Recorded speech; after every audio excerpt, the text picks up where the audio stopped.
복음주의자들의 전도 방식에는 내재적인 모순이 존재합니다. 우리가 복음주의자들의 산물이고 복음주의의 혜택을 입었고 복음주의 성향을 지향하지만 그럼에도 불구하고 복음주의자들이 전하는 복음의 내용에는 내재적인 모순이 있습니다. 그것은 무엇이냐면 마치 전도 대상자가 예수 그리스도를 영접하는 그 순간부터 하나님이 그의 하나님이 되시는 것처럼 말하는 것입니다. 복음을 받아들이는 그 순간이 하나님과의 첫 만남인 것처럼 말합니다. 이제까지는 하나님 없는 삶을 살았었는데 기독교인이 되는 순간부터 하나님이 계시는 삶이 되는 것처럼 말합니다. 그러다 보니까 조금이라도 스스로 생각할 줄 아는 사람이라면 전지전능하신 하나님이 이제껏 무엇 하시다가 이제서야 나에게 나타나셨다는 말이냐라는 질문을 하게 하는 것입니다. 하나님은 항상 계시고 천지 만물을 주관하시고 모든 사람에게 계셔야 하나님이지 사람이 예수 그리스도를 믿기 전까지는 그와 상관이 없으셨다가 믿는 순간에야 그의 하나님이 되신다면 하나님은 제한된 분, 인간과 별 상관이 없는 분이라는 뜻이 되는 것입니다. 하나님을 매우 작은 분으로 제한하는 것이고 오히려 하나님을 믿는데 장애물이 될 수가 있는 것입니다. 이와 같은 모순은 어디서 왔느냐? 복음주의자들의 배타성 그리고 예수 그리스도를 통하지 않고는 하나님이 없는 것처럼 여기는 신학적인 고집에서 비롯됐다고 봅니다. 신약 성경에는 예수님을 믿기 전에도 하나님을 믿고 알았던 인물들이 많이 등장합니다. 구약 성경을 말하는 게 아니에요. 신약 성경을 말하는 것입니다. 예컨대 오순절날 베드로의 설교를 믿고 회심했던 3,000명의 유대인들, 그들이 기독교인이 되기 전에 하나님을 몰랐던 것이 아닙니다. 성경은 그들을 경건한 유대인이라고 말하고 있습니다. 그들이 왜 오순절날 예루살렘을 왔느냐? 오순절을 지키기 위하여 순례온 것입니다. 경건한 사람들이 또 빌립의 전도를 받고 세례받은 에디오피아 사람, 그 사람은 최초의 이방인으로서 세례받은 인물이 아닙니까? 그가 어디를 왔다가 가는 길이었습니까? 예루살렘에 경배하러 왔다가 돌아가던 사람이에요. 이미 여호와 하나님을 믿고 섬기고 상당한 경건한 인물이었던 것입니다. 또 베드로를 집에 청하여 복음을 듣고 세례받은 고넬료와 그의 일가 친척도 성경이 말하기를 그는 하나님을 경외하고 구제에 힘쓰는 경건한 사람이었다라고 말을 하고 있는 것입니다. 그러니까 사람이 기독교인이 되기 전에는 하나님을 모르거나 하나님과 상관이 없다고 말할 수 있는 것이 아니에요.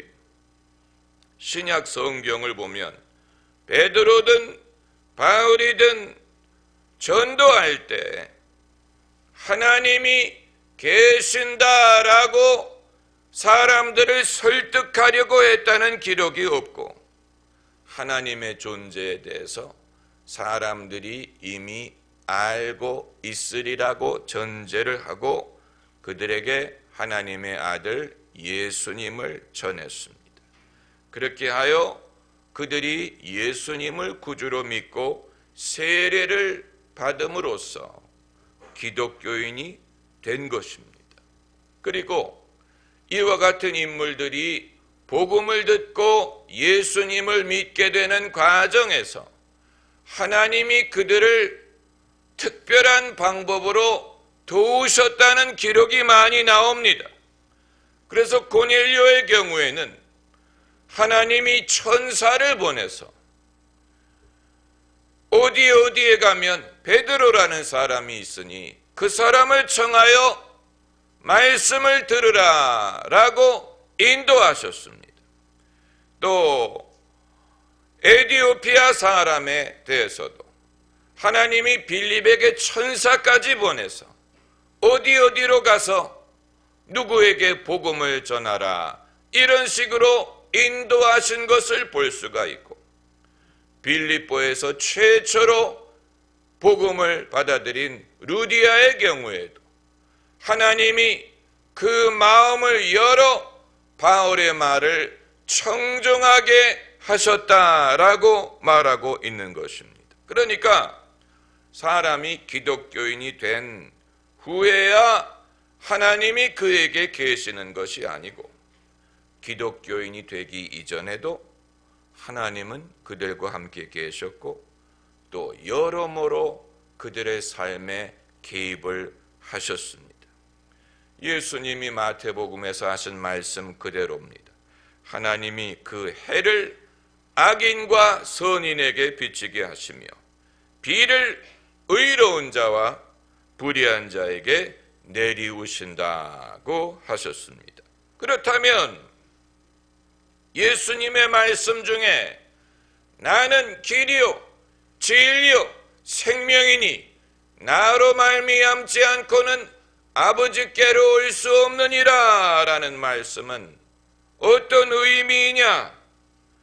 또 에베소서에 있는 말씀처럼 그때 너희가 세상에서 소망도 없고 하나님도 없는 자였더니 같은 구절은 무엇을 말하는 것이냐? 아주 중요한 신학적인 포인트입니다. 오늘 본문에서 그 열쇠를 찾습니다. 성경이 말하고자 하는 것은 사람이 예수 그리스도를 믿기 이전에도 하나님을 알 수 있고 하나님을 섬길 수 있지만, 사람이 예수 그리스도를 믿음으로 하나님과 더불어 화평을 누리게 된다는 것입니다. 그것이 열쇠입니다. 오늘 본문에서 우리가 믿음으로 의롭다 하심을 얻었은즉 우리 주 예수 그리스도로 말미암아 하나님으로 더불어 화평을 누리자. 화평을 누린다는 말은 화해한다는 말이, be reconciled.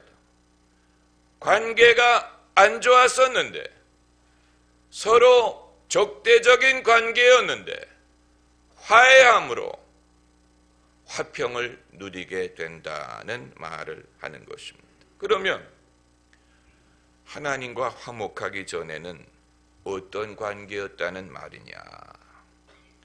당연히 화목하지 못했고 가깝지 않았고 친하지 않았고 원수 되었습니다. 그것이 성경이 말하는 것입니다. 오늘 본문에서도 원수 되었을 때 10절에 우리가 원수 되었을 때 그 아들이 죽으심으로 말미암아 하나님으로 더불어 화목되었다.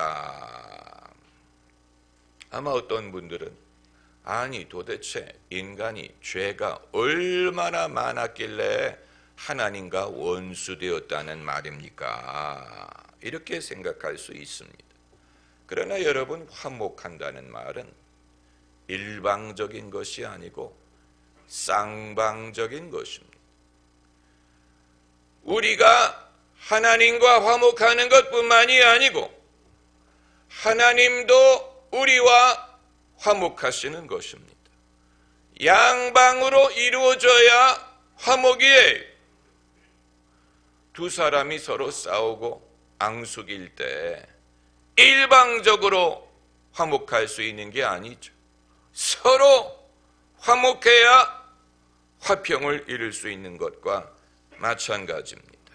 그러니까 하나님만이 인간에 대하여 진노하셨던 것이 아니고 인간도 하나님에 대하여 삐져 있었어.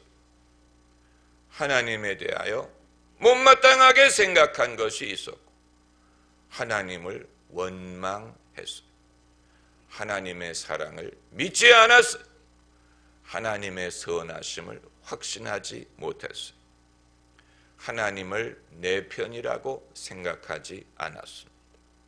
그렇기 때문에 그리스도로 말미암아 하나님과 화평을 누린다는 말은 이와 같은 멀고 섭섭하고 결코 즐겁지 않았던 하나님과의 관계가 예수 그리스도로 말미암아 하나님도 우리를 기뻐하시고 우리도 하나님을 기뻐하게 된다는 말이 되는 것입니다. 할렐루야. 그러한 상황에서 하나님이 독생자 예수님을 보내심으로 우리에게 무엇을 확증하셨습니까? 사랑을 확증하셨어요. 우리가 십자가를 볼 때 여러 가지 신학적인 개념을 말할 수 있습니다. 우리의 죄를 대속하신 예수님의 시련, 우리의 죄값을 대신 지불하신 예수님의 대속의 죽음, 여러 가지를 말할 수 있지만 그러나 성경이 또한 말하는 것은 우리가 예수님의 십자가를 볼 때 우리를 향한 하나님의 사랑의 증거를 볼 수 있습니다. 하나님이 세상을 이처럼 사랑하사 독생자를 주셨으니 하나님의 사랑을 무엇으로 확증할 수 있다는 말입니까? 아들을 주신 것. 그 아들을 십자가에 달려 돌아가게 하신 것. 다시 말하면 사랑의 희생의 증거를 봅니다. 아이들이 엄마가 자기를 사랑한다는 것을 어떻게 확신하느냐? 밥을 주기 때문에.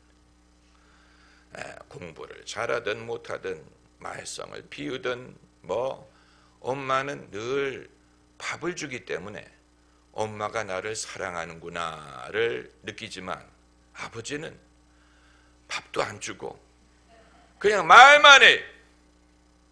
그렇기 때문에 자녀들이 아버지의 사랑이든 어머니의 사랑에서 생각하는 것이 다르다고 합니다. 사랑은 희생을 수반해야 됩니다. 희생의 증거가 없이는 사랑을 확신할 수 있는 것이 아니에요. 예수 그리스도의 십자가는 문자 그대로 희생, 제사라는 말은 희생이란 뜻이죠. 세상 죄를 위한 화목 제사로 돌아가셨죠. 희생을 감수하셨다는 말입니다. 사람이 고난을 당할 때 제일 먼저 흔들리는 것이 무엇입니까? 하나님에 대한 믿음이 흔들립니다. 정말 하나님이 계시는가? 나에게 이런 일이 일어나는 것을 보니 하나님이 없던가? 있더라도 나에게 별로 우호적이지 않던가? 우리가 시련을 당할 때 하나님에 대한 믿음이 흔들립니다. 하나님의 사랑에 대해서 의심하기 시작합니다. 이것이 하나님에 대한 인간의 번민이. 그런데 예수님의 십자가가 우리에게 보여주는 것은 하나님이 전지전능하시지만 하나님의 그 전능하심을 가지고도 하나님이 당신 마음대로 할 수 없는 것이 있었음을 증거합니다. 마치 인간의 죄가 없었던 것처럼 마술적으로 지워버릴 수 있었던 게 아니고 하나님도 부득이 희생해야 되는 면이 있었음을 보여줍니다. 그러니까 예수님의 십자가는 번민을 안고 있는 인간에게 하나님이 주시는 메시지입니다. 너만 고난당한 게 아니고 나도 고난을 당해야 했다. 너를 용서하기 위하여 내가 대가를 지불했다. 하나님이 전지전능하다고 모든 문제를 그냥 없애고 아픔을 지우고 외면할 수 있는 게 아니에요. 하나님의 아들이 순환을 당하셔야 했습니다. 세월호 사건이 국민에게 큰 트라우마가 되었습니다. 다수의 국민이 세월호 사건 이후로 우울증에 빠졌습니다. 그런데 세월호 사건 자체는 비극이었지만 그럼에도 선한 결과가 났다고 생각되는 것 중에 하나는 그 일로 신앙을 갖게 된 사람들이 있었다는 것입니다. 그래서 교황 프란체스코가 방한했을 때에 세례를 받은 유가족이 있었지요. 여러분, 하나님에 대하여 분노했던 사람들이 하나님과 화해할 수 있는 길이 바로 예수 그리스도입니다. 여러분, 이와 같은 메시지가 성경에 많이 있지만 우리는 복음주의 전통을 따라서 인간의 죄만을 강조하다 보니까 그것을 보지 못할 때가 많습니다. 복음주의는 인간의 죄만을 강조합니다. 그래서 예수님을 믿게 하기 위하여 제일 먼저 무엇부터 설득을 하려고 하느냐? 너희는 죄인이다 라는 것부터 설득하려고 합니다. 그러나 가끔 우리 마음에 드는 생각은 내가 죄인인 건 맞는데 도대체 인간의 죄가 얼마나 크길래 예수님이 희생을 당해야 했다는 말이냐? 도대체 하나님이 우리에게 얼마나 진노하셨기에 예수님의 십자가를 통해야만 우리 죄를 사실 수 있었다는 말이냐? 그런 생각을 여러분 하실 때 없습니까? 그래서 오히려 하나님을 아는데 걸림돌이 될 수도 있습니다. 하나님은 너무 결벽증이다. 하나님은 너무 독선적이다. 하나님은 내가 결코 흉내낼 수 없고 따라갈 수 없는 거룩함을 요구하신다. 사람이 결코 가까이 갈 가능성을 열어주지 않으면서 인간을 탓하신다. 이런 식으로 하나님에 대하여 우리가 오해할 수 있는 가능성이 있습니다. 그렇기 때문에 우리가 죄인이라는 사실은 당연히 알지만 도대체 하나님이 얼마나 거룩하시고 인간이 얼마나 죄인이길래 인간이 하나님께 가는 것을 금지하고 못 오게 하고 멀리 하시고 이렇게 할 수밖에 없었다는 말이냐. 복음주의의 내재적인 모순은 바로 여기에 있습니다. 사람들을 하나님께 끌어오려는 열심에서 오히려 사람들이 하나님에게 멀어질 수 있는 결과를 낳을 수 있는 것입니다. 그렇기 때문에 우리는 예수님의 십자가의 죽음의 이유를 깊이 생각해야 됩니다. 왜 예수님의 죽음이 필요했느냐? 당연히 우리의 죄값을 지불하기 위한 부분도 있지만 그것뿐만이 아니고 하나님이 우리와 화목하기 위한 것입니다. 우리를 향한 하나님의 사랑을 증거하기 위한 것입니다. 희생이 없이는 사랑을 증명할 수 없기 때문에 예수님의 희생을 통하여 우리를 향한 당신의 사랑을 증명하고자 하신 것입니다. 그렇기 때문에 하나님이 나를 사랑하신다는 증거가 어디 있습니까? 를 묻는 사람은 어떤 이 조건적인 것을 찾으면 안 돼. 지난번에 내 기도를 들어줬으니 나를 사랑하는가 보다. 로또에 당첨이 됐으니 하나님이 나를 사랑하는가 보다. 문제는 그런 대박을 경험하는 사람들 보면 별로 하나님 사랑 안 믿는 것 같아요. 부자가 그럼 하나님의 사랑을 더 믿습니까? 그런 것 같지 않아요. 엉뚱한 데에서 사랑의 증거를 찾고 있다는 얘기입니다. 과거에 서울의 어느 유명 식당 주인이 자기 딸이 LPGA에서 우승을 한 날 모든 손님들에게 공짜로 냉면을 대접한 적이 있습니다. 저는 그 사실을 몰라서 못 갔습니다.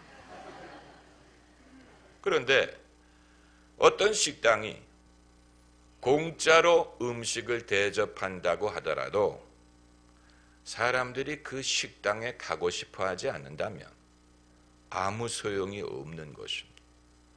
그렇잖아요. 아무리 공짜로 여러분 오세요 공짜예요 라고 해도 사람들이 가고 싶어 하지 않는다면 소용이 없는 거예요. 가고 싶어야 돼. 저기에 음식이 맛있다. 저 식당은 좋은 식당이다. 가고 싶다. 같이 가자. 그런 마음이 생겨야 그 식당이 공짜로 음식을 대접하는 것이 유효하고 서로에게 이익이 될 수 있는 것이죠. 마찬가지로 하나님이 거저 다가갈 수 있는 길을 여셨더라도 사람이 가고 싶어 하지 않으면 그건 소용이 없을 것입니다. 하나님에게 가까이 갈 마음이 안 생기고 다 내게로 오라 했는데 별로 가고 싶지 않고 하나님이 무섭고 그래서 내게 무슨 유익이 된다는 말일까 한다면 그건 소용이 없는 것입니다. 그렇기 때문에 예수님의 역할은 인간이 하나님을 꺼리지 않고 하나님에게 가고 싶은 마음을 얻게 하시는 분이에요. 예수께서 우리의 마음속에 하나님을 다시 신뢰할 수 있게 하시고 하나님의 호감을 갖게 하고 하나님에 대하여 마음이 열리게 하고 하나님을 신뢰하게 하고 하나님의 사랑을 믿게 하고 하나님의 선하심을 깨닫게 하시는 것입니다.